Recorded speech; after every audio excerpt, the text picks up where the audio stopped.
Alright, so we're here with Calabar's captain. We want him to introduce himself too, no? One of the hold on. One of Calabar's standout players this season. You're not going to see him face for the rest of the competition. Talk to them. Introduce yourself, position that you play. My name is BRYAN and I play defensive midfield. Alright, talk to me about today's game. What are your first impressions? Your team performed well. Dig out a draw from a giant in the Manning Cup. Talk to me about the performance. Well, a positive result. We came out here hoping for the win, but we got a draw despite our fight. They keep on underestimating us, but it's all talk. We are going to come with a fight. We are Lions. Alright, you went in at halftime. Behind, you guys went in 2-1. What did the coach say at halftime to turn this game around and get a point from it?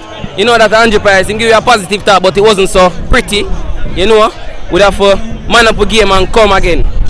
Right, and what can you guys improve on the pitch to make sure that you get as many points as possible? Because as I have been saying, it's a different format. You need all the wins that you can get. Well, we have to improve our defensive style of play. Sometimes we lapse around here. We can communicate a bit better on the field, but that's how I say we need to improve on. Alright, thank you very much, Captain. Welcome.